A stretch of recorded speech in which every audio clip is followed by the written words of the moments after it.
just who you are. Thank you that you call us to have our lives centered on you. And though that is a scary place to be, where we put all our chips on you, it is the most blessed place, the most life-giving place that we can be, because you are faithful. You take us through different scenarios, different things, different seasons, even in our journey. But God, you are faithful to your word and your promises. You are faithful to your plans. You are faithful to your care for us. And so we thank you that as we've been dealing with this thought process around having a made-up mind, we can only have our minds made up to follow you, because we hear in your word, and we've even experienced in our lives, that your mind is made up about us. And therefore we can rest and have the ability to have patience and wait on you as we go through the different transitions and ways that you move in our lives. So we ask you to bless us tonight as we dig in your word, to understand some of the process you undertake to bring us deeper and deeper into fellowship with you. Bless anybody else who yet may be on their way. But just have your way. Speak as only you can, Father. We give you praise and glory. It's in Jesus' name. Amen. Thank God. Amen. So let's open our Bibles to Matthew 28 right quick. Chapter 28, verse 1. And then we'll spend a few minutes before we get to the scripture. We'll look at the packet that we have, or at least the paper we have in front of us. I think there is a point to where we want to go tonight. A made-up mind, so understanding the process. We can have our minds fixed on God when we get some sense of not how He's going to do everything, but some sense of the process He takes. And coming as He gets deeper in our lives, as He becomes more of the central figure in our lives, as we get a little more control to Him, we have to understand some of the processes He takes us through. So Matthew 28, verse 1 is where we'll start, but let's look at this sheet right quick.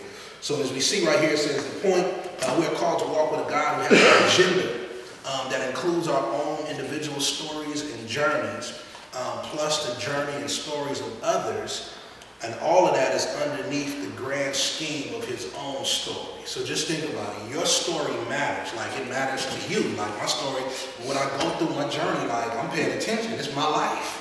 But my life is to be intersected and to be used by God to be a blessing and benefit other people. So my story is connected to their story. But the real big picture is that all of our stories is underneath God's story. So God is doing something. He has a way of approach to things. He takes us through things because He is trying to help us and others see who He is. So sometimes God, He'll have you on wait mode for a minute, He'll have you on delay mode for a minute, because again, He's teaching us how to trust.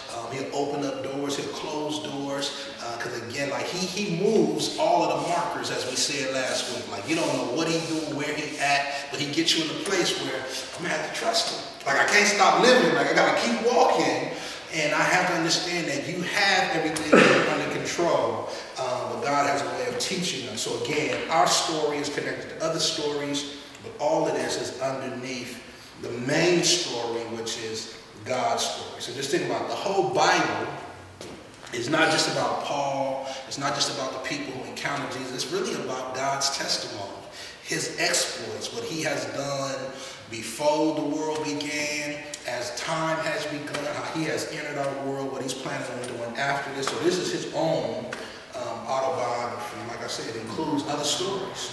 But the main story is about the story of a faithful God, who again, Father, Son, and Holy Spirit leading God. So right underneath that thing that says the point, there was something that Charles Spurgeon wrote, and the title is, "Though we do not know where the road winds or bends, we know where it ends." So as we're walking along this road, we don't know where the turns are coming.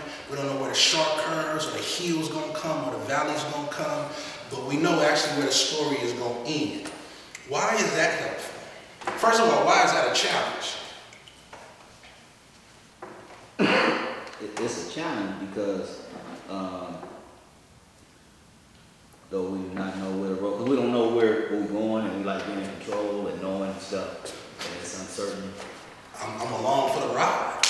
And I don't really have the say so. Like, God is not really set on making life go the way I'm planning on it going. Like, there's just stuff, because again, this is why he told Abraham, just start walking, and I'll tell you where we're going to go as we walk. Yeah. I'm not going to give you all the info up front, and because if I give you too many details up front, you ain't going to go. Like some of the stuff that you're going to encounter along the way with me, it'll spook you if I tell it all to you, but the key is you have to trust, I got you. And we're going somewhere with this. So he says, I'm going to let you know at least where the story is going to end so that you can have a level of hope as you go through the process. So let's just read his piece. If somebody wouldn't mind reading that first paragraph under Charles Spurgeon. Life is ever changing. Who can tell what may come next? Today it is fair. The next day there may be the thundering storm. Today I may need nothing. Tomorrow I may be like Jacob, with nothing but a stone for my pillow and the heavens for my curtain. So just think about that. Life is topsy-turvy. It's not within our grasp. We cannot keep things a certain way for a certain period. Because if we can get in certain places and be like, all right, I hope it never changes. Oh, nothing ever, like this is it right here. And God has a way, as soon as we feel that, he moves something. Just so that we never get settled in situations, but we have to continue to walk with God. So he says, things can change on us in a moment's notice. It says, but what a happy thought it is, though we do not know where the road winds or where, it bends or the curves are coming, we know where it ends. We may have to go through trial and affliction. The pilgrimage may be a tiresome one, but it is safe. We cannot trace the river upon which we are sailing, but we know it ends in the floods of bliss. We cannot track the roads, but we know that they all meet in the great metropolis of heaven. God help us to pursue the true pilgrimage of a pious life. And so pious means a life dedicated to God. So may we, though we are in this uncertainties and we don't have control of everything, but may we still be fixed on God and live our lives sold out for God, even though we don't know where it's going. And that takes faith. And this is what God is really after building in us, is faith. So the scripture underneath there tells us this. He led them forth by the right way, that they may go to a city of habitation. So even though the way may be rough, it's right. Right? Like my grandma used to say, it's tight, but it's right. It ain't giving you a lot of wiggle room to do it your way, but this God's way is right. So whatever way he leads us, even if he leads us into difficulties, that is the way he has prescribed. And for us to seek any other, like to get out of the difficulties or the conflicts that we've been ordained. Remember we were doing in that series on the mentality of a Christian soldier, and it says that we had a fair share of sufferings that belong to us. Like there's a portion that got your name on it that you can't give it back, you can't give it to somebody else, you can't even pray them off. Like you can't even be good, like be a good boy or girl so that these challenges don't come your way. There's some things God has ordained to keep the markers moved so that the only marker we have is his promises. Yeah.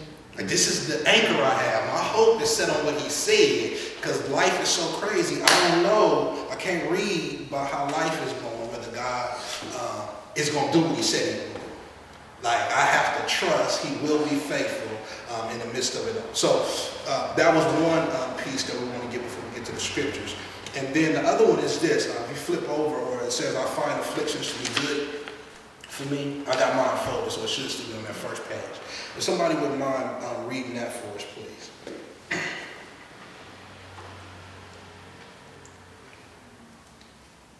It was good for me to be afflicted so that I might learn your decrees. I find afflictions to be good for me. I've always found them so. Afflictions are happy means in the hands of the Holy Spirit to subdue. So stop for a second. That's crazy talk. He said, I find challenges, trials, afflictions to be good for me. Like some God has had to have happened to you to think that way. That it is good when I'm going through difficulties, when I'm going through discomfort, when I'm in places of uncertainty in my own life. He said, man, I have, and I think this is a key word, I have found them to be so. That means I've gone to the end of what the challenge was and what it was meant to do. And as I look back at it from the end of it, man, it was good for me. So now I've learned that as I go through challenging moments, man, this is not just a messenger from Satan to say something is bad, but this is really something that God is doing. We said this last week. Because God moves the markers in my life, I mean, in any different season, the question is not what's happening with this. The question is, God, what are you trying to show me? Like, because everything is in your hands, everything is under your control. So I go first to God to see, what are you trying to show me? So he says, these afflictions are means in the hands of the Holy Spirit to subdue. Look at what he said he's going to subdue. My corruptions is wrong stuff in me. He uses afflictions to begin to root that out. My pride, my evil passions, my inordinate love to the creature. He says, so they subdue. And just think, sometimes this is why God leaves us in things for a minute, because pressure will bring out like the real you on some stuff. Like, for some stuff, having challenges with people or dealing with something for a while, I could be nice with it. Like, okay, it's cool, no problem. It's all good. But after a while, if it don't get fixed, like the real feeling is like, man, that ain't cool. Like, and so God said, I'm going to wait it out. Because I need that to come out. I need that to be seen in you. I need that to be shown. So now you have a deeper desire for me to get in your life, that Holy Spirit will continue to purge you of how you will handle situations when they don't go your way. And so it says, afflictions do something. He says, they soften my heart. They bring me to my knees. They increase my faith. Because see, afflictions make me need God in a deeper way. I am actually now leaning on his promises. I'm actually pleading that what he has promised is true, that he will never leave me or forsake me, that he is not just out there watching me go through my situation, but like the 3 Hebrew boys, he done got up in this heated thing with me. Like God is present with me. So they increase my faith and my need for God. They increase my love. They increase humility. They increase self-denial. Afflictions make me poor in spirit and bring me to see that I'm nothing in my own eyes.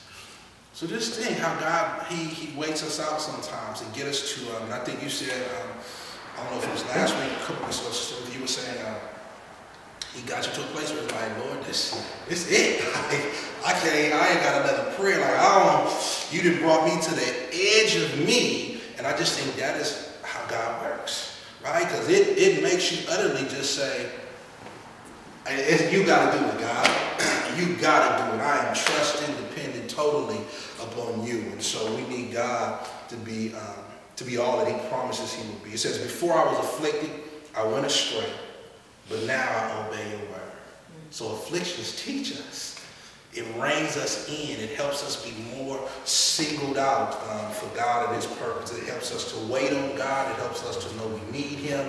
And it says, I know, O Lord, that in faithfulness you have afflicted me. So this is why he says, I know this afflictions are a happy thing. Yeah. Because it was a faithful act of God to give me this affliction, this challenge, this trial, this season of kind of darkness where I couldn't see his hands, I couldn't really hear his voice super clear, but that season was done in faithfulness to make me yearn, to make me desire. God teaches us how to walk in the dark. Just think about it. I was watching, did y'all see Blackish last week? So the episode was about basically the little girl. Part of the episode, the little girl was scared in the dark. So she was doing everything she can to keep lights on in the house because she's afraid of the dark. Just think about it, like that's, as we grow up, we are afraid of dark seasons. We want to know where stuff is, like where our life is going, where stuff is coming from. Like I don't want to just have moments where I can't see what's next. But God in faithfulness will turn out the lights.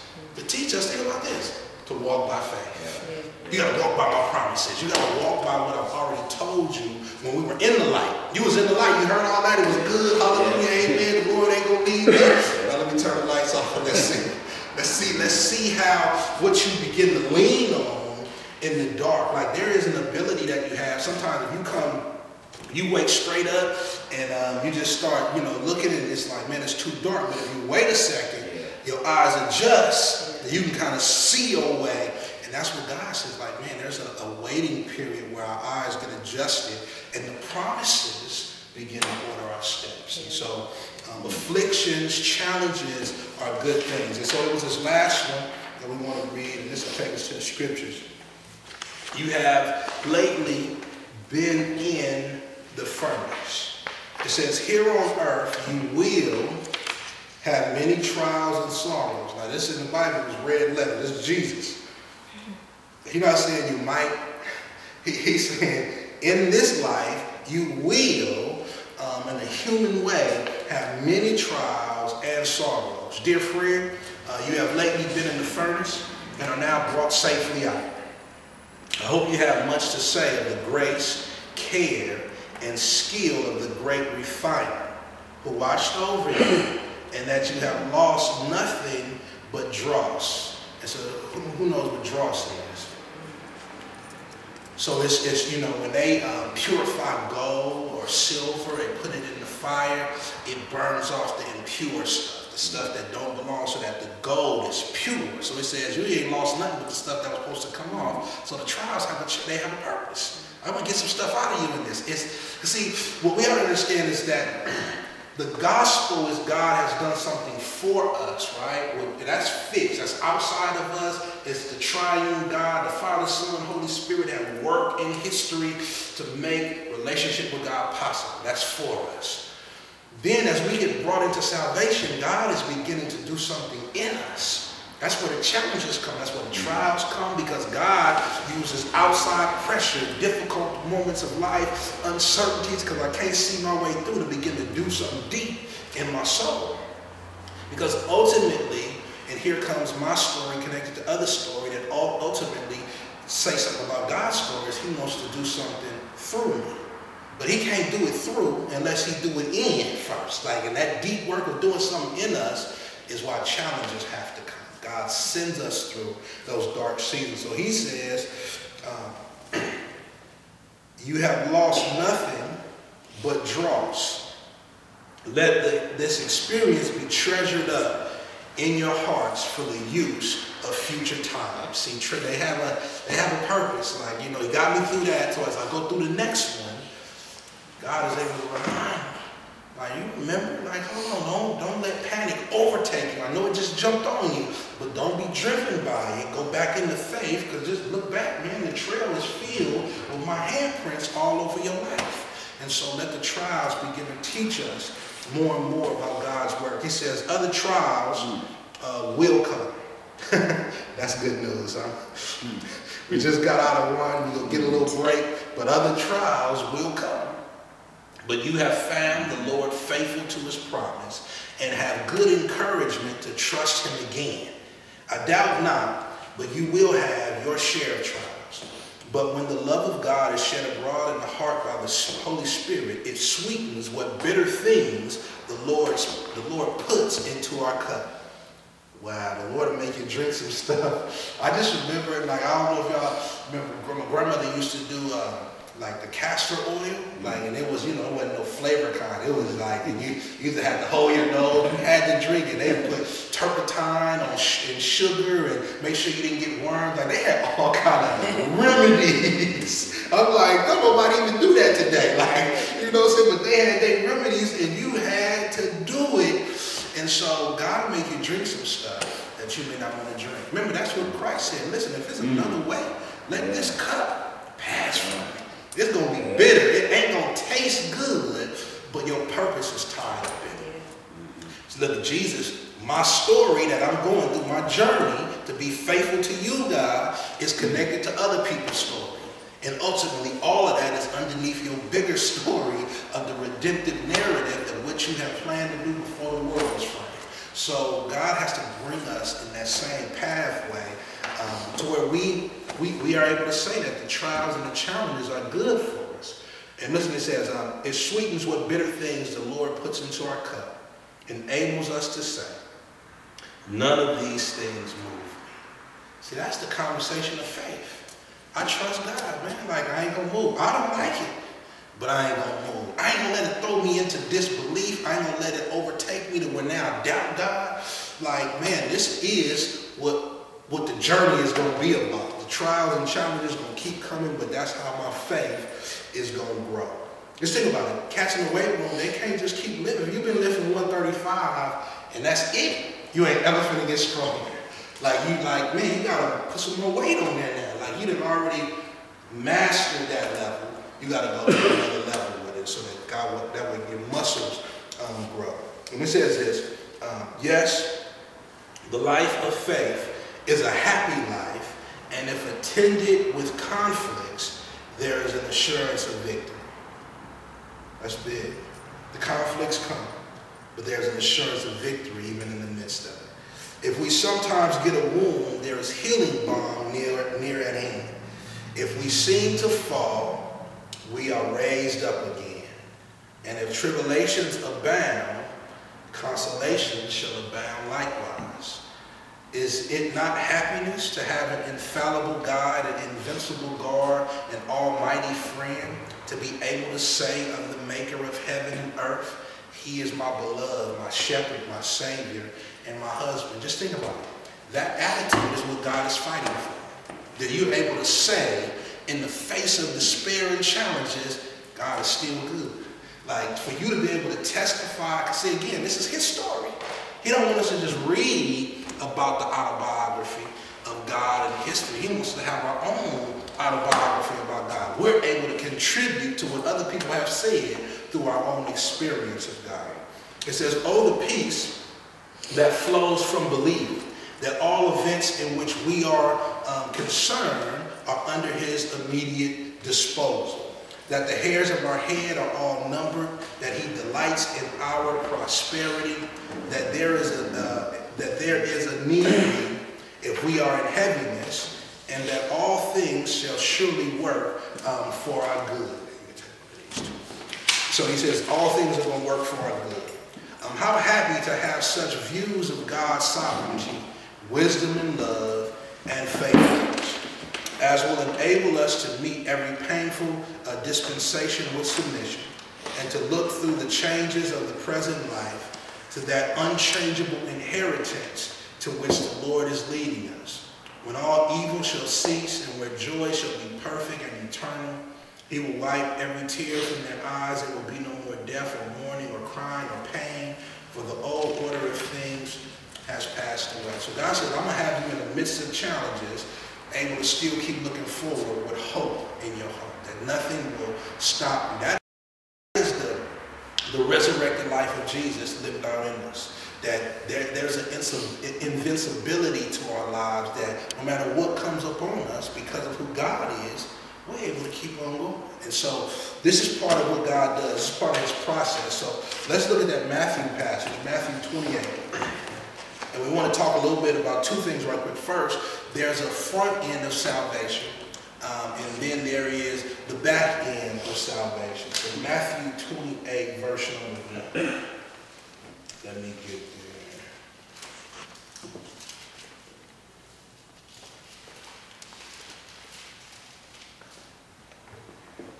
Okay, so this is the resurrection. So now after the Sabbath, toward the dawn of the first day of the week, Mary Magdalene and the other Mary went to see the tomb, and behold, there was a great earthquake.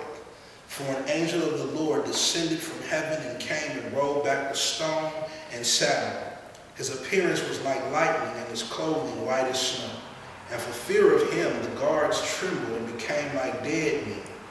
But the angel said to the women, do not be afraid, for I know that you seek Jesus who was crucified. He is not here, for he is risen.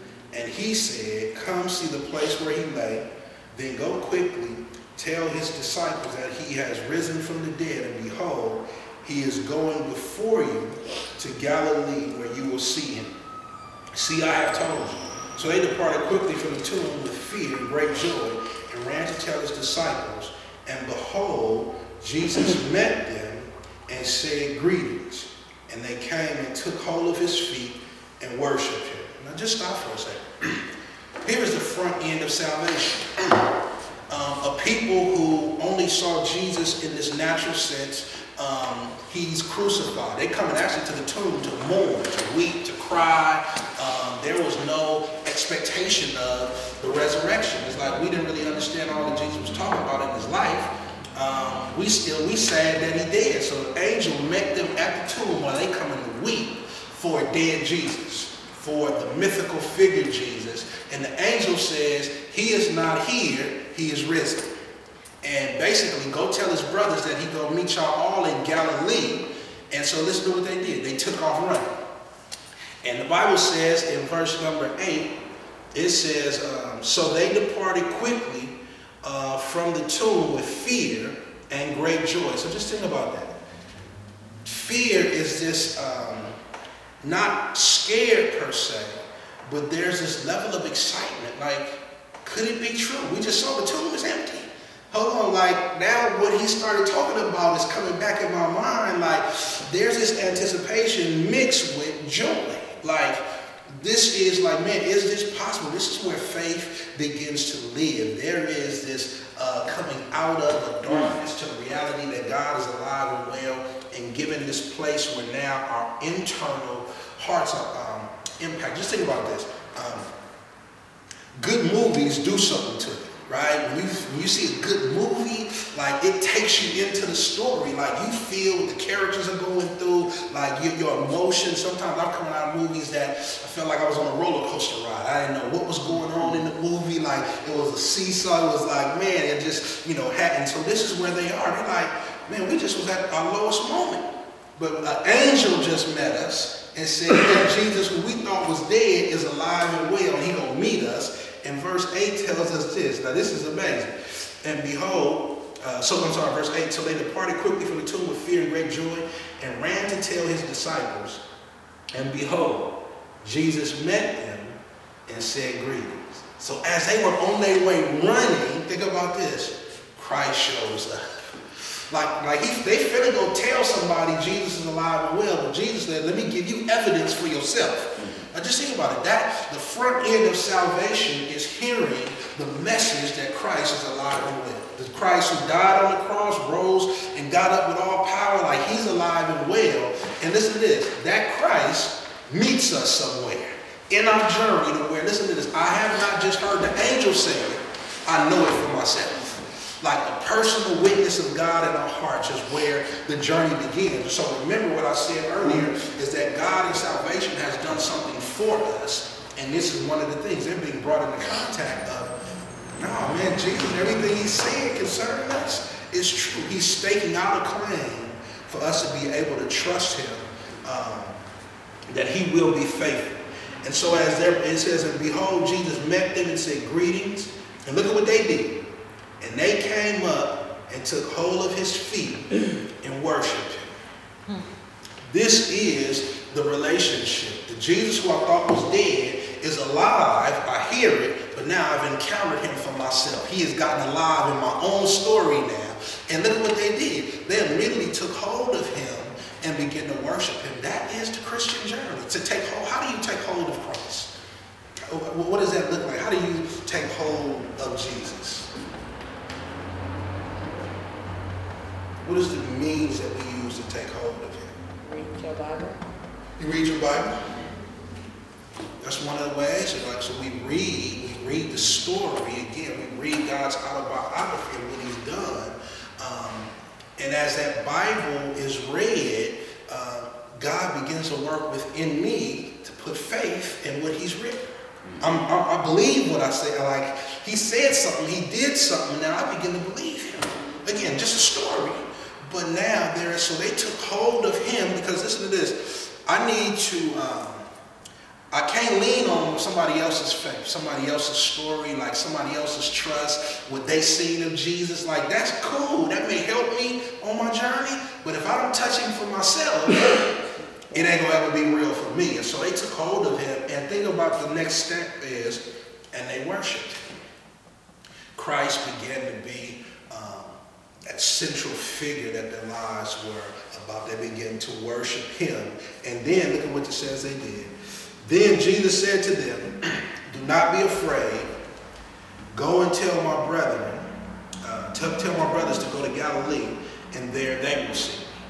So this is the front end of salvation, is that I personally meet Jesus for myself. I have an encounter with the God I've heard about. He has gotten real now in my personal story. And then this is what he does. He sends me somewhere to tell others. But he says something in the beginning, don't be afraid. Because you just saw something other people ain't seen. It's going to be they going to have their own encounter, but I need you to take up courage to go tell them what you just experienced. And then let's skip down to verse 16. It says, now the 11 disciples went to Galilee, to the mountain to which Jesus had directed them. And when they saw him, they worshipped him, but some doubted. And Jesus came and said to them, all authority in heaven and on earth has been given to me. Go therefore and make disciples of all nations, baptizing them in the name of the Father and of the Son and of the Holy Spirit, teaching them to observe all that I have commanded you. And behold, I am with you always to the end of the age. So Jesus gives some instructions. He doesn't tell them all the stuff they're going to encounter. But the one promise he's given in that passage is, I will be with you to the end. So he gives us a personal revelation. Then he gives us an assignment. The front end of salvation is I get to know him. God has done something for me in Christ, and I see it now for myself. I lay hold of Christ, and he becomes the object of my worship. The world was my object of worship. I wanted everything out there, but now I want the stuff he has for me, though I'm still struggling to let that die off and dive deeper into this. But now he has given me an assignment that in order for you to fulfill that assignment, I got to do something deep within you, because else you will chase everything else. You will not fulfill the fullness of what I called you to do, so that now as I do something in you, I'm going to do something through you. And so this is where our journey begins for tonight. So let's look at a couple passages then, how God helps us, what we need to know as we go. Go to Exodus chapter 14. I've been given an assignment. And so part of what I need in this assignment, since I don't know every corner that's going to come in my journey, I need to know that God has a process. He's going to use different things along the way to bring me closer to him, to help me trust in him. But I can't read it by the stuff I'm going through. I got to trust in the promises he's made and understand that I have a journey that's tied to other people's journey, but all of this is under his story. And listen to this. He's writing a story of victory, of accomplishment. So in your position, and I assume that what you're saying applies to everybody, including you. Yeah. Can you give me an example? And this, you don't have to answer it now. Yeah, later. Yeah. But can you tell me something that, like God has, like as a pastor, yeah, have you had challenges to where, with what you're talking about now, like actually, relying on God, even though, you preach his word, you believe in his word. And the challenges I got to go through to help that be real for me. Right, to be able to even stand up here and tell us, because... See, this is the process. So that there can be, listen to this, a testimony, not about my own ability to be faithful to God, but about my own journey of, I don't know what's going to be next. And see God break in and first of all, have to wait though, right? To still have this space of, I don't know what God going to do, how he going to do it, but to wait on God and let him show up to where now I see, man, he's faithful. So one example, you've seen the journey with the YMCA, like just that whole process. Like I didn't know what was going on as it came to the end. Like all of a sudden things changed. And it looked like a bad story. And then I'm in the plan, like, well, what I'm gonna do? Right. But at the same time, as I'm in a quandary, not knowing where the corner is, like, okay, where's the turn that guy? We got a cliff coming up. Right. Where's the turn to see a conversation get started that I was overlooking? Did you doubt God in that? Like, have you ever doubted him? I didn't doubt him in the sense, because I'm like, I know you can do whatever. Mm-hmm. Like, and so I got my journey is I'm not sure what's gonna happen, right? So I doubt myself, like is this because I did something wrong? Or like I don't know, like man, is God in this or not? Like so I don't doubt what he's able to do, but I'm doubting like how is this gonna turn out? Because listen, I can't see where the corner is. Yeah. And so I just think our vision is limited. Like I said earlier, God moves the markers. You had the lights on, I heard you, it was hallelujah, thank you Jesus, now we turn the lights off. And now you gotta walk that, and so I just think this is how we able to come to a testimony. See, what those ladies did is they were able to go talk with power, because I seen him. Like he showed up. Like I ain't just talking about what the angels said. He met me before I got to y'all. He sent me to tell y'all what he showed. So I just think God has to give us moments in the journey, so to not be able to see where the corner was, to have had conversations before it got ugly though. Right? Before it got ugly, me and Josh had started talking. I'm like, man, that's cool. I would love to, but I'm busy. Like, I'll come and help, but I'm not that guy, though. And so God planted a seed. So, and then he sent everything into a tailspin where I couldn't find my way. And that conversation kept coming while I'm in disarray and like, I don't know how this is going to turn out. God turned the energy off over here, and this conversation started getting louder. So I was able to just like, I didn't know my way. That ain't it. And so God had to kill off something. And like you saw the span of time, though. It was like so August, I left in December. And my mind was made up in October. Like, all right, Lord, I see. I'm out, like, and so I'm waiting for my exit point. And so I just think that was a dark season from August into that October. But God, as I kept walking, began to clarify. And I think that's why he doesn't take us out of the experiences. The experiences are key, like the season of affliction, the season of darkness, the suffering. That's why the dude said it's a happy thing. Because on the other side of it, I see God as faithful. This is what you was up to. Because listen, you sent that. That didn't just happen to me. See, that's part of what God has to teach us. And every challenge gets deeper. The last challenge helps me have some faith for this one, but I still don't know how this one's gonna turn out. Like I still don't know, so I don't know if this is my challenge is always, I don't know what he's gonna do. I do know who he is. You got power, you can change this tomorrow if you want to. But I'm gonna take 4 months. Because I need to see how you walk with the lights out. And so I think the experiential process God undertakes, because everybody has, like I said earlier, our fair share of sufferings that got our name on. That sends our lives into a disarray to where we have no choice but to trust God. See, so the for me is information, it's facts that the Holy Spirit brings to bear witness in my heart. The in me is the process God undertakes, because now he's in the driver's seat. I'm out of control on that. He's doing stuff in me. He sends stuff to me. He sends me in the difficulties, but all of it so he can do something in me, and I ain't in control of that.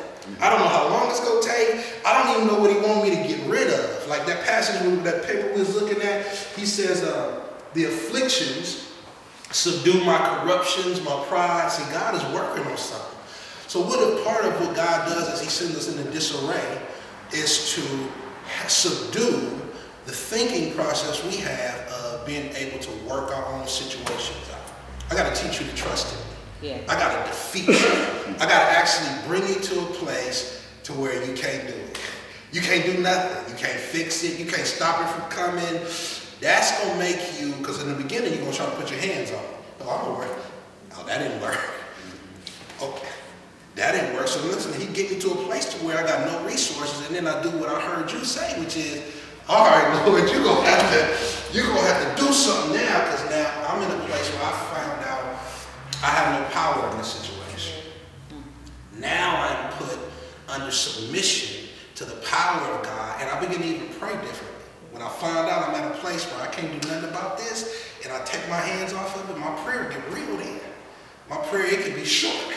But my heart is communicating the truth to God, and God says, listen, that's what I'm after. See, that's something being done in me. I'm being brought to a deeper dependence. And so God at multiple journeys will send us into a tailspin But he is, listen, he's watching over the whole process. He's not absent. It is under, he has measured out what we're going through. He has put just enough that it don't kill us and destroy us per se, but just enough to show us you have no power in this situation. You're going to have to trust me. And so I just think that's, and so then you come out of that, well, you got something to say there. Because you've encountered God in a personal way. And so now I'm not just speaking what I heard somebody else say. My own journey speaks to that. And so we'll get a little bit of that now what God is doing. So Exodus 14, we have the story of God delivering the children of Israel out of Egypt. So we know this whole scenario. They're trapped in Egypt. God is coming to rescue them. And here they are at this place of leaving Egypt. And then Pharaoh is now going to come against them. And they get stuck. They're at the middle place. But watch what God does to kind of let them, to help them have faith in him, even though they can't see what's going to happen. So let's start at verse number...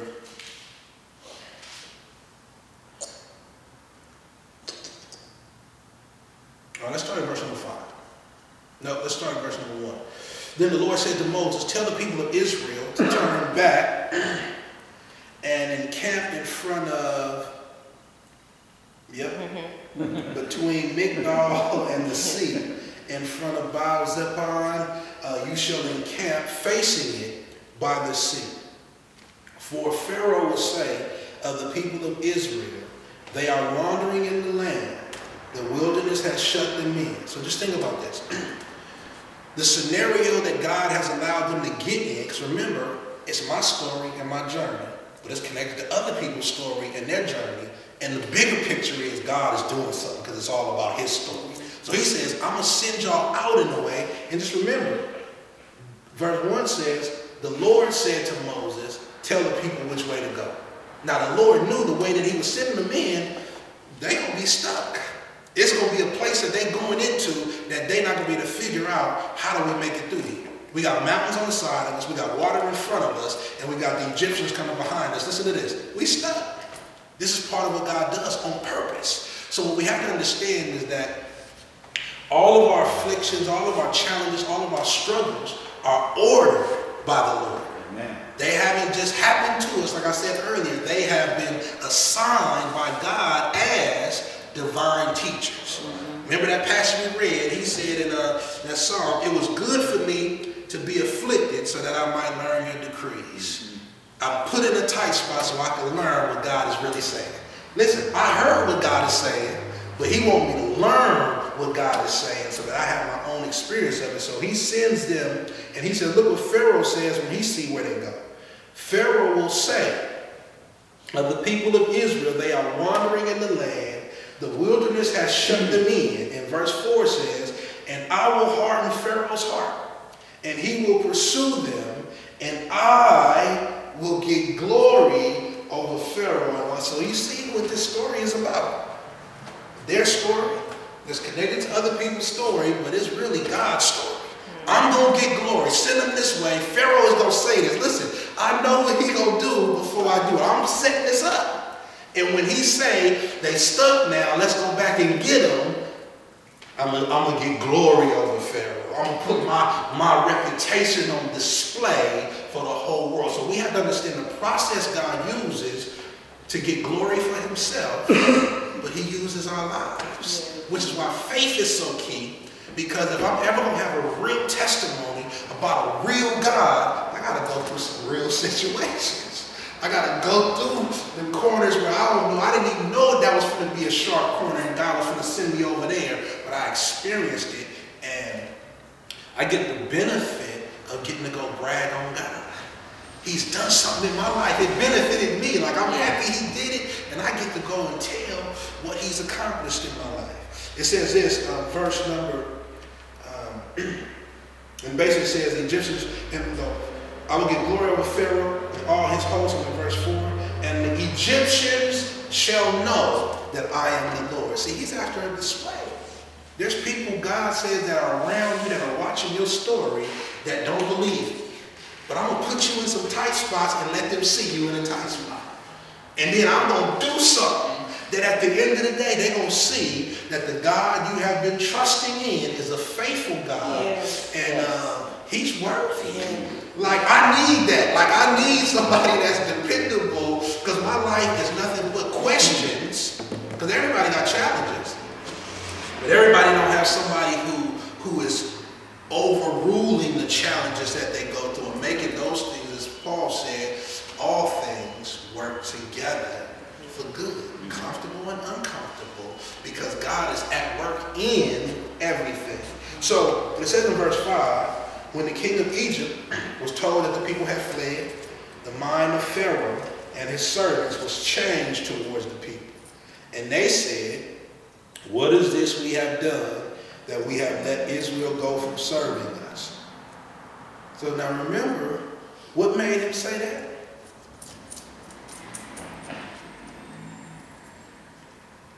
That thought he just did. Because here again, they're finna go get him. So why we let them people go?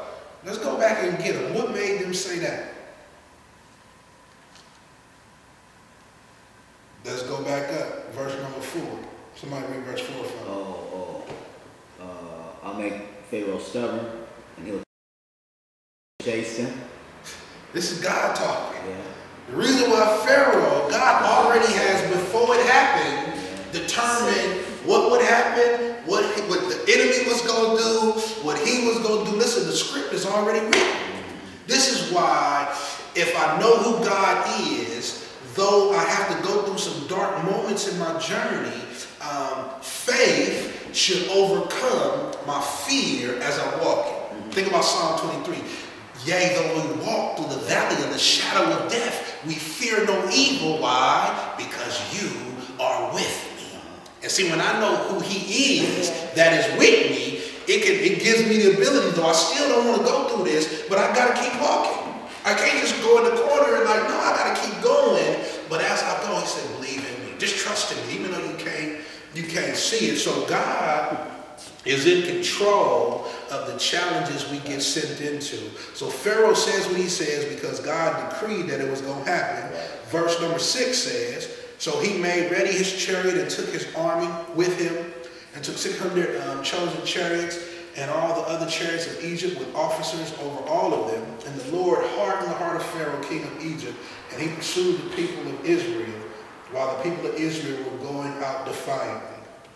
The Egyptians pursued them, all Pharaoh's horses and chariots and his horsemen and his army, and overtook them encamped at the sea by that place in front of Baal-Zephon. When Pharaoh drew near, the people of Israel lifted up their eyes, and behold, the Egyptians were marching after them, and they feared greatly. And the people, see, God had turned the lights on. He turned them on when he did, remember the day before, he did blood on the doorposts, and all the Pharaoh people died. Like, God is with us. It says they marched out of there. If you go back up to verse number 8, it says, and they pursued while the people of Israel were going out defiantly. What your version said? Confidently. Confidently. So they was walking out with some swagger. Man, God is on our side. God is, he showed up with us. But look what happened. That quick. That quick. It says, verse 10, when Pharaoh drew near, the people of Israel lifted up their eyes, and behold, the Egyptians were marching after them, and they feared greatly. And the people of Israel cried out to the Lord. They said to Moses, is it because there are no graves in Egypt that you have taken us away to die in the wilderness? What have you done to us in bringing us out of Egypt? Is this not what we said to you in Egypt? Leave us alone that we may serve the Egyptians. So just think about it. Like, we'd rather stay in bondage, in slavery, than to have to go through this, what looks like our sure defeat. This looks like you have brought us out here to die. You could have left us in there. Even if we would have been slaves, we would have still been alive. And so this is part of God's process. Some of the things he sends us through make us feel like, I ain't gonna make it out of this. This is it right here. I don't know how I'm overcoming this. I don't know how. And so that's why I said every challenge gets a little tougher. And that means it requires more faith. And that's part of the work he has to do in this. Hold your place right there right quick. Go 2 Corinthians chapter 1. come back to that. Now they just was happy in God. Walking out with confidence and swagger. They see the enemy, the tough spot, and they greatly fear. And listen, they shouted to the Lord, but they was talking to Moses. Basically, we talking to God, but since you his representative, we talking to you. They was really saying to God, why you got me in this situation? Why you let this happen to us? God, you could have left us alone. Even though we've been waiting on you to deliver us, we actually would rather you not have come and messed with us. Just think about it. In one sense, it seems like it would be easier if God would have left us alone. If we didn't have to have the faith challenge. I don't got to believe God. I just need to go do life on my own. I ain't got to worry about denying this, don't do that. And life is more simple then because it's under my control. Even though it ain't going to work out. It ain't going to be no real joy, but it just, because trusting is harder than just doing. Because trusting says, I got to wait. I got to plead. I got to ask for answers. I can't determine it by just looking at it. I got to ask for him in the eyes to see what I'm really dealing with. Like, that's challenging. It's easier. It's just like sometimes people would rather not work with another person because like, I just do it myself. It's easier. Instead of me having to do all this communication and work and partnership, I just do it myself, man. That's easier. And so it takes more to follow God. And so 2 Corinthians chapter 1, if somebody would just read verse 8 and 9 for us. Again, we've read this before, but I think it applies. We think you ought to know, dear brothers and sisters, about the trouble we went through in the province of Asia. We were crushed and overwhelmed beyond our ability to endure, and we thought we would never live through it. In fact, we expected to die, but as a result, we stopped relying on ourselves and learned to rely on God who raises the dead. We learned to rely on God. We felt like this is it, so God purposely gives us moments to bring that out. Yeah. Where it just feels like this is it. Like I don't even have to go through this. Like I would rather this been once. It's like, man, it'd be easy to just die. Like just let me die in my sleep. I ain't gotta deal with all of these challenges. And God, like, no, you gotta keep walking. You again, your story is connected to other people's story, and it's all about my story. So you don't just get the end and you get an easy way out. You gotta keep walking, and that means you're gonna have to trust me. So the lights is off, you gotta keep walking. So go back to Exodus right quick. And let's see how God begins to work this experiential thing out. They've heard about his deliverance in theory, but here is their own time to walk it out with God so that they know for themselves. Verse number, I think in verse 12. So Exodus 14. Oh, 14. Yeah. And we're in verse number 12. Is not this what we said to you in Egypt? Leave us alone that we may serve the Egyptians. For it would have been better for us to serve the Egyptians than to die in the wilderness. And Moses said to the people, fear not, stand firm, and see the salvation of the Lord, which he will work for you today.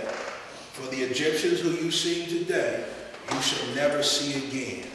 Now let's just ask a question. What gave him the ability to say what he said? Everybody else scared. Moses rises up, the preacher, and says, listen, fear not, stand firm. You about to see God show up in your life. What allowed him to be able to say that? God told him. And he was able to stake a claim on what God said, because if you go back verses, you see this guy that ran into God several times. Yeah. I know who he is. Yeah. If he said it, he gonna do it. Right. Like this is experience. So again, my story is tied to other people's story. Remember what they did? The angel said Jesus is alive. Go tell his brothers, and he gonna meet them over there. And while they was going, Jesus showed up to them. I bet they start running faster. They like, we gotta go tell them. Not just because the angel said we done seen it, and so it emboldens, and now my story connects to their story. And all of this is undergirded by God trying to make a display about himself. So this is kind of how we can rest assured he gonna keep his promises. Like we are his. We got his name on us. us, he ain't going to let us just go out faulty. His reputation is on the line. He called me. I didn't call him. Like my journey, my story is ultimately his. And so he going to have to do whatever he called me to do. He going to have to make that happen because I don't want to know where I'm really supposed to go every step of the way. And I can't make it happen on my own. You have to be faithful to your promise. And so God says, since I know that's the process, I got to give you moments where your faith in me grows, which gives you an ability to stand up and tell other people as if you knew no.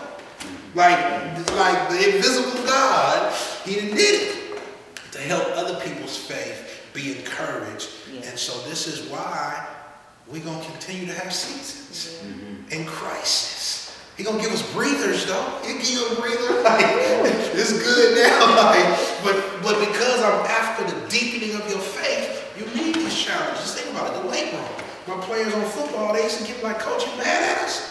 No, blood, you got to be in shape to play football. You got to ride mad. This is not a punishment. This is what it takes to get victory. The challenges that's going to come your way is going to take faith. And so some of this is practice. Because when we get in the game, it's going to be real. You got to have enough to know that this play is going to work.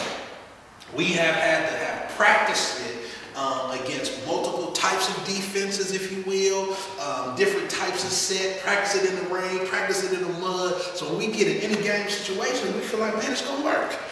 We ain't going to come out the huddle like, let's call another play. It's like, no, man, the play God called. We trust that that's going to work. And so we have to believe God. And he has to bring us to that place. So he says in verse 14, the Lord will fight for you. You only have to be silent. What do you think that's about? Remember, he said, stand firm. Like, don't fear, stand firm. Because you're about to see the salvation of the Lord. And then he says, the Lord is going to fight for you. The only thing you have to do is be silent. Why do we want them to be silent? Just see God working in your life. You can't do it, but he can, but by you having that faith, stand. Amen. I got this. Amen. I'm going to work this out. Let me show you. Amen. And that's where that faith, comes in.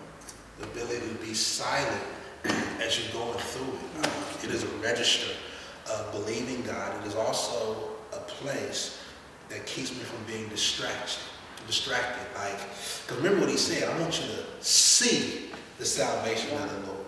There's been moments, and I remember one distinctly, we was at a Warriors game, and the game was a close game, and me and the person next to me had gotten a conversation. And we in the conversation, and we missed something that happened on the court. Everybody stood up, and we looking at each other, and we look back, it's over. So it was kind of like, man, be quiet. Like, pay attention to what I'm about to do, because you don't want to miss this, because what you're about to see is for the deepening of your faith. So being quiet says, all of my attention has now been engaged in what God promised he's going to do. And that's partly why he lets the situation get so intense, so that it makes you want, I gotta be quiet, just shut up. Let me even, because sometimes we'll talk ourselves out of believing God. We'll worry ourselves to death over stuff, and we still can't fix it, but we worried and talking, and it's like, man, just be quiet, because he's saying, listen, I got it. Watch me. So, he goes in verse number 15. The Lord said to Moses, why do you cry to me? Tell the people of Israel to go forward. See, that's what that is. Even though it's dark, tell them to start walking. They don't get to be still. They don't get to go over in the corner. The journey, what I'm going to do, is going to have to be done while they are walking. Now remember what's in front of them. Water. Walk, it's kind of like walk where? Be quiet. Just do what I'm telling you to do, which means you got to trust that I'm about to do something, because again, remember, we just read the things that we don't know where the corner is going to be in. But I do know wherever he leads me, it's going to end in victory, whatever that's supposed to look like from him. And so he says, tell the people to go forward, and then he gives him some instructions. Lift up your staff, stretch it out, and stretch out your hand over the sea, and divide it, that the people of Israel may go through the sea on dry ground. Now just think about it. Moses' story, the struggles he went through. Partly, remember, he had to go, he went 40 years in Egypt, in the castle and under Pharaoh and all of that. Then God sends him for 40 years in the backside of the desert to get him prepared. This is after he saw a burning bush and all of that. And God said, I'm about to send you to Pharaoh and all of that now. He had a 40-year wait before he ever, so he's 80 years old and it's just now time for him to live out his purpose. God will make you wait sometimes for what he has for you. And so Moses, his faithfulness, the 40 years in the desert was training to teach him how to listen to God. Because in a minute, I'm going to put you on the forefront, and you got to act like you know who I am. You got to walk out, because you're going to have, listen to this, it's over 1 million people that he leading out. And all of the people, because I can't see God, I'm going to talk to you because you're talking like you know who he is, and why did he bring us out here to die? And so he says, like, I'm going to use you, Moses, so that they can see the God you've been telling them about is faithful. Yeah. So now you stretch out your staff, and I'm going to use your hand, so they can see God works with people. But again, this is all about what I'm about to do. Yeah. And so he goes on and he says this, verse number 17, and I will harden the hearts of the Egyptians. See, God is working, so that they will go in after them. And I will get glory over Pharaoh and all his hosts, and his chariots, and his horsemen. And the Egyptians shall know that I am the Lord when I have gotten glory over Pharaoh, his chariots, and his horsemen. Then the angel of God, who was going before the hosts of Israel, moved and went behind them. And the pillar of cloud moved from before them and stood behind them. And coming in between the hosts of Egypt and the hosts of Israel. And there was the cloud and darkness, and it lit up the night without one coming near the other all night. So just think about it. They're walking across the Red Sea. It's going to take a while. They had to walk through all night. Walls of water. And I just don't know what that even feels like to just think. You walking through some situations, and it's nighttime, and at any moment you feeling like they finna come down. We ain't gonna make it. Like we ain't, like I'm how I trust God. Listen to this, all the way through. But look at what God did. The cloud of pillar that was leading them. So remember, God led them by a cloud. This is how they were knowing that God is with us. There was a pillar of fire by night and a cloud by the day. It says that the cloud moved from in front of them to behind them, so that he would be in between, listen to this, the Egyptians and Israel. And it says, go back right quick, verse number 20, coming between the host of Egypt and the host of Israel, and there was the cloud and the darkness, so that the Egyptians couldn't see Israel. And it lit up the night so that they could see, and not one of them came near each other all night. So as I'm walking through, God he got my back. He done got behind me and kept the enemy from getting to me, because victory for me is certain. Destruction for him is guaranteed. And he has come in between the two, so that again, he gonna get glory for us by deliverance. He gonna get glory out of them by their destruction, to say, listen to this, Pharaoh, you thought you was God, but I'm the true God. Because remember, part of what Pharaoh said earlier in the story was, man, who is God that I need to listen to him? Because Moses came to Pharaoh and said, God said, let my people go so that they can worship me. He's like, man, who is God that I need to obey him? Right. And so God's like, I'll show you. I'll show you who I am. And so, verse 21, then Moses stretched out his hand over the sea, and the Lord drove the sea back by a strong wind all night, and made the sea dry land, and the waters were divided. And the people of Israel went into the midst of the sea on dry ground, the waters being a wall to them on their right hand and on their left. The Egyptians pursued and went in after them into the midst of the sea. All Pharaoh's horses, his chariots, and his horsemen. And in the morning watch, the Lord in the pillar of fire and cloud looked down on the Egyptian forces and threw the Egyptian forces into a panic, clogging their chariot wheels so that they drove heavily. And the Egyptians said, let us flee from before Israel, for the Lord fights for them against the Egyptians. Then the Lord said to Moses, stretch out your hand over the sea, that the water may come back upon the Egyptians, upon those their chariots and their horsemen, So Moses stretched out his head over the sea, and the sea returned to its normal course when the morning appeared. And as the Egyptians fled into it, the Lord threw the Egyptians into the midst of the sea. The waters returned and covered their chariots and horsemen and all the hosts of Pharaoh that had followed them into the sea. Not one of them remained. But the people of Israel walked on dry ground through the sea, the waters being a wall to them on their right hand and on their left. Thus the Lord saved Israel that day from the hand of the Egyptians. And Israel saw the Egyptians dead on the seashore. Israel saw the great power that the Lord used against the Egyptians. So the people feared the Lord, and they believed in the Lord and in his servant Moses. Experience. I heard you talking about it, Moses, but God has sent us into a battle, a challenge, a moment of crisis where we had to believe our way through. And now God has gotten more real to me. That's why the writer said, I'm glad I was afflicted. I'm glad you put me in that position, because I didn't learn in a deeper sense who you are. And not just who you are, but who you are on my behalf. That God is with me. Listen, not only did he deliver us, but he, that whole season of dryness and darkness, like you kept us through that. Not only did you get me here, but I just see you was faithful enough. I thought I wasn't going to make it. I thought that season was going to like destroy me, but that dry season that I was in with questions, with no answers, you actually carried me all the way through that. And that brought me safely to the other side. Because think about this. Chapter 15, we will read it, they sung a song. That whole chapter is a song. They praised, they got to the other side, and they saw for themselves. Think about this. Remember, God's goal was, I'm going to get glory. Y'all going to worship, and they going to know that I'm the Lord. Because remember, our story tied to other people's story, but this is all about the God who is making a display. So that's why I should never fear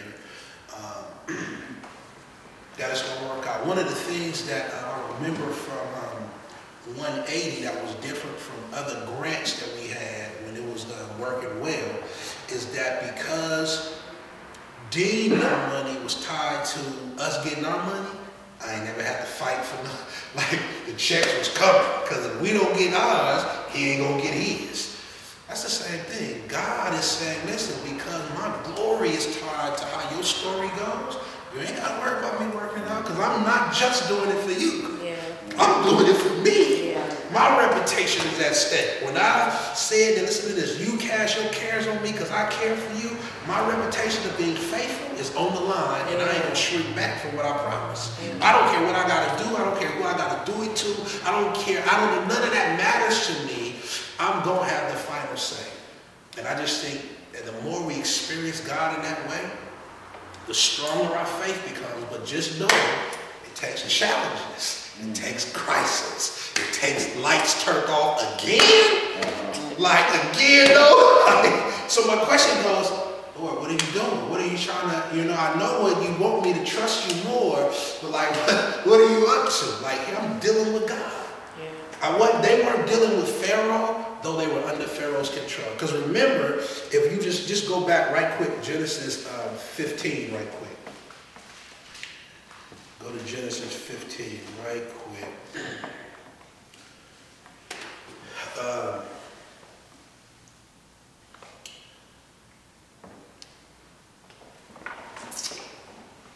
Look at verse number 12. Here is God making a promise to Abraham, right? Who is the starting point for the nation of Israel, right? His descendants, his grandkids and great-greats and great-great-great-great-great, that's what the children of Israel was made up of. But here is God making a promise to him about their journey. Verse number 12 says, as the sun was going down, a deep sleep fell on Abram, and behold, dreadful and great darkness fell upon him. Then the Lord said to Abram, know for certain that your offspring will be sojourners in a land that is not theirs, and will be servants there, and they will be afflicted for 400 years. But I will bring judgment on the nation that they serve, and afterward they shall come out with great possessions. And I'm going to just stop there. So just think about it. Before they ever get trapped in Egyptian slavery, God determines that's where y'all headed. Think about this. You ain't gonna be able to pray your way out of this. You ain't gonna be able to fast your way out. You ain't gonna be able to study and worship your way out. It's coming. The challenge is on its way. I've already told him. And listen, it's gonna last for 400 years. But when I'm ready, I'm gonna show up and I'm gonna judge the nation that's holding them captive, even though I've determined that they're gonna hold them captive. Just think about it. The world is God's stage.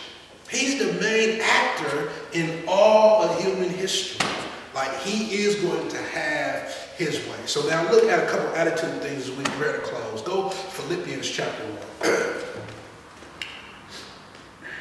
Philippians chapter 1. This is what we have to begin to understand, man. If that's how God works, if that's the process he uses, here's my attitude. Now remember, Paul is writing this letter from jail. This cat stayed in jail.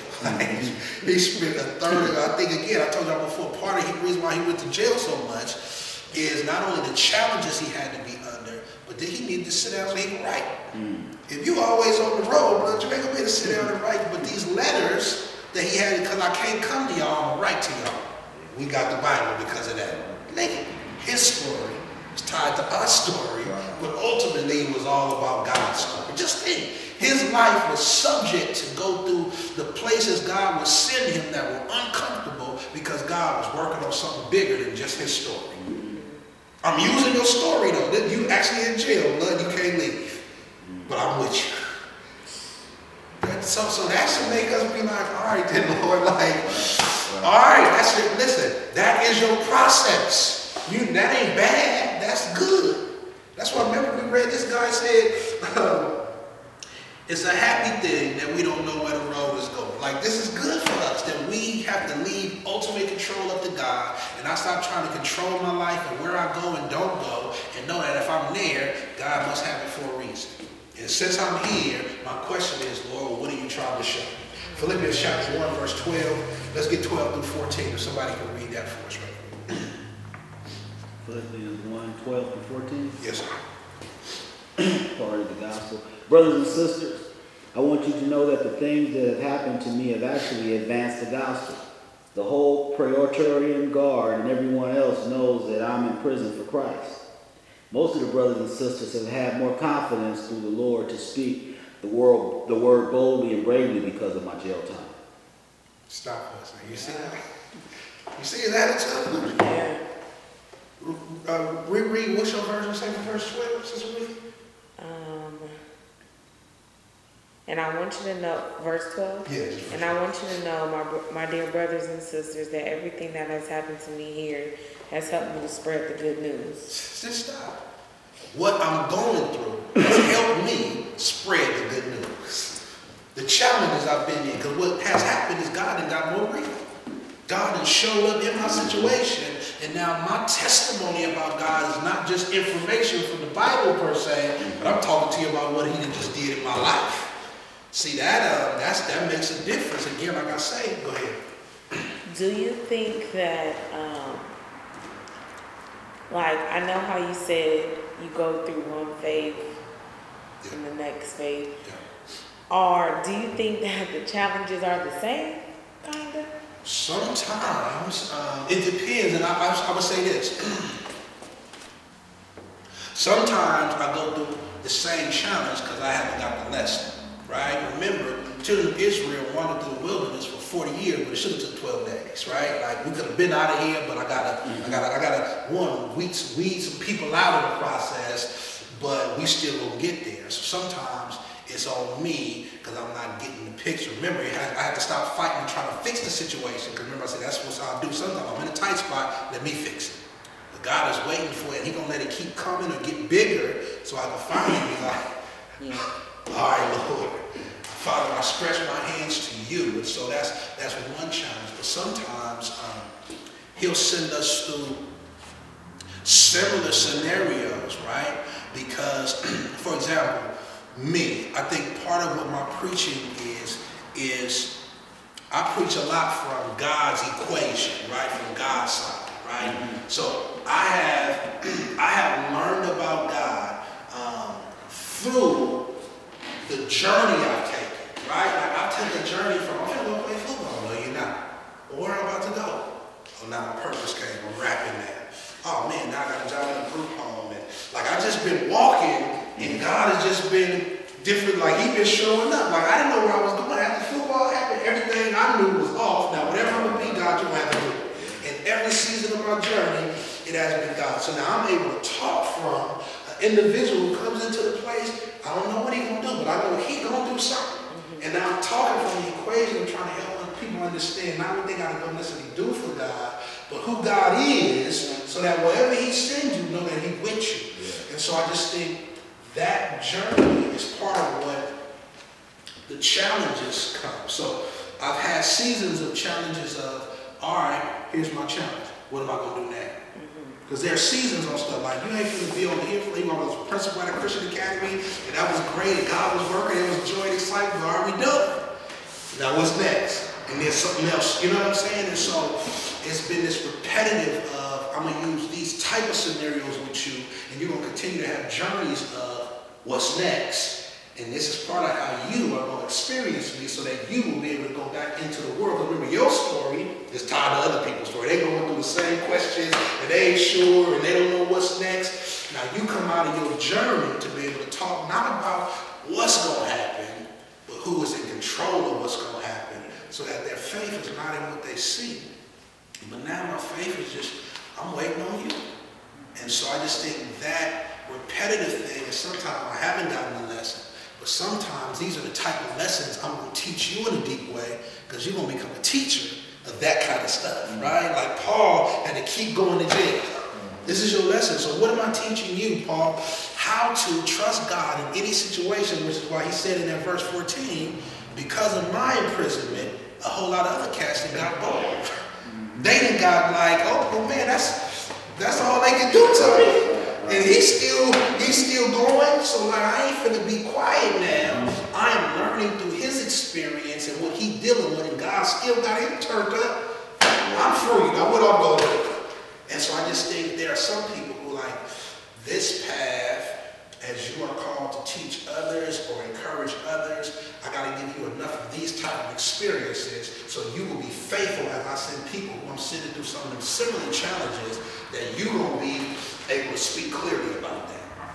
I just think that's part of what your journey is. So it would be, because I think I'm kind of like, I don't want to say struggling with that, but just this whole process that I've been going through. Like even today I was talking to one of my client's son, and he was asking me, you know, just about my career journey or where I plan to be. And I was talking to Camille yesterday, and it's just been kind of like a questions that's popped up, like as far as career wise, and I'm not sure, but what I'm sure of is that I'm supposed to be doing God's work, whatever that looks like. But there's no like, there's no answers. There's no like, you know, there's no career answers. There's no, you know, anything. So sometimes I kind of find myself like sounding like a crazy woman. Like today when I was talking to him, and I'm pretty, I believe that he's not, you know, I don't think they have a relationship with God. But just me kind of like hearing myself say, you know, I'm going to be fine. Like, I'm going to be fine. I don't know. But as long as I listen to my spirit, like, I'm going to be good. But I feel like some part of that too is I trust God, and I know my purpose, but it's not clear. So I don't know if this is the right place. Yeah, but just think though, I think you're talking reality, right? And you're talking two places, the humanity and the divine side of things. Humanity wants to have, because see, having an answer gives me some level of control. I got a direction. Remember when God called Abraham, go to a place I'm going to show you. Which means you're going to have to just keep walking. I'm going to tell you when you get, I'm going to tell you when you get there, right? And so I think you have found what your calling is, to follow the Lord. Do whatever he wants me to do. So now I need you over here for 2 years. See, now you don't have a career as the world sees it. You have a calling. The calling is, Lord, I'm yours. it's funny that you say that because as you know, when I was looking for jobs, like the number one thing was you have to have a bachelor's degree. Right. Like, but then I was struggling, like, well, I don't want to go to school. Right. Like, I just, honest to God, feel like school is not in me right now. But just looking at that, that's the answer. I guess the human answer is school. Yep. But in my spirit, it's like I don't feel like it's school. Yeah. But then it's just like, okay, and it's kind of making sense right now. It's just, you know, me, I guess just being, I don't know, just being here. Like, I don't know, I lost my No, but you are following though, right? Like you have, remember what Paul said when he got clear in Christ, what would you have me to do? And his first instruction was, go over there and wait. He didn't know what was next. I got to stay here till, and then he sent Cornelius in there to say, Lord, I had a vision. He told me to come pray for you, and boom, boom, boom. And then from there, he went over here. Like this is, see, it's a journey. And that's what I just think, like I said, my journey has been, I've experienced God stop me dead in my tracks from what I wanted to go do, and then put me in a position to where what I felt I had was a calling. I'm finna go be a blessing. I'm finna go speak about him. It started with rapping. I'm all over the place. I got CDs, tapes, I'm traveling. And then he's like, all right, now let's add to that. We working in group homes, we working in school, we coaching football. Like all of that, listen to this. My career was, I served God. That's right. Now, listen to this. My seasonal job or placement of where I served him, it kept changing. Yeah. I remember talking to y'all a while back, I was like, I've had, like I said, I've been a principal, I've been a youth pastor, worked at a group home. I had a job in San Francisco where I was storing away toilets. That was my job. They was putting in water efficient toilets in the housing authority, and my job for about 4 or 5 months was to throw away toilets. And I told you one day, here I am, I'm growing in the Lord, I'm getting up early in the morning to go to this job, and you know, I would talk to, it was like senior homes, so I would talk to some of the people, and some people would be putting Bible stuff on and let me watch it. Like, I was having fun. Some of the people I couldn't even really talk to. They was Asian or older, but like the joy of the Lord was happening. And I remember one day I walked up about 6 something in the morning, and the old guys was outside in the front, I'm talking, and I heard the brother in the wheelchair saying, here comes the joy of the Lord. Like, I'm coming to a job, I hate this job. Like, all the way toilets, I never would. But I am being a witness as I'm going about throwing away toilets. Like, God is like, you need to be here for a minute. Me and this Asian guy was working together, and we'd always be talking about the Lord. Like, it was just crazy how that was where I was supposed to be. I never would have chose that. But my journey has been one where I've seen God use every space. Spaces I didn't understand what was happening. Why am I here? I never would have did this. But my experience has been, man, I serve God wherever I'm at. And so I think when we get that aspect, that the divine calling supersedes the natural kind of career path and track, that I don't need to have the answer there, because I got the answer here. He's going to be faithful for what he called me to be and do, and that can look a million different ways. I don't need to and I'm not giving you what's going, okay, 180 stopped. And so like I said, I have been testifying about God, though throughout my journey, I done had different roles and where I done testified from. Like, we had the Y line. I started off the Y doing future choice. I'm in here, at schools, teams, I'm serving the Lord. Okay, now you're going to do this job. You have all the team stuff. But my whole thing, in the midst of every one of them job opportunities, I'm following the Lord. And I'm letting this be known. Like, I ain't just quietly getting work and doing this. Like, man, I'm about the Lord. And we having conversations, listen, along the way. And now my job role changed, and I do this. And so I just think when we get to that divine calling, our challenges start making more sense. See, Paul had a wisdom because he had some experience with God. That's why he said, what's happening to me is actually pushing the gospel forward, not stopping it from going forward. People would think you in jail, that stops your ministry. No, man, my ministry is still going because, listen, they can't stop me from serving God no matter where I serve him from. My job never ceases. And so the question has to be now, Larry, that the lights is turned off, your job don't change. Who you are don't change. What you may be about to do might change in a few minutes. But you still are called to go do that there. So I think, Sister Ruthie, you own it, that struggle of, and just think, there may be a season that comes and God say, oh, it is time to go to school now. Right? Because where I want to take you, I need to use that. But for right now, I ain't burdening you with school because that ain't what we need to do right now. You're going to go right here for a minute. And so I just think that ability to follow God, to know he's up to something, that our lives belong to him, and he will, get glory out of us. Even if the world looks at my life at the end and say, well, he didn't really amount to much.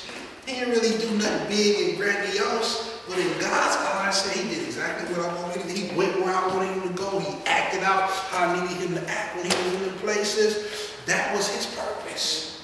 And so I think if we can reconcile that, then though I sound crazy to the young man as I'm trying to explain where I'm headed, it doesn't make sense, but this is faith talking. This don't make sense when this guy said that is happy that I'm in affliction. That don't make sense. But from faith saying, no, I'm learning something about God in these moments. So I just think that is key. We're going to close, but there was one last passage I want us to look at.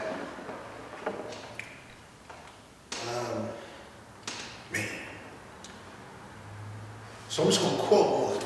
Acts 9:15-16 says, when God was calling Paul, he says, I want to show him what great things he must suffer for my name.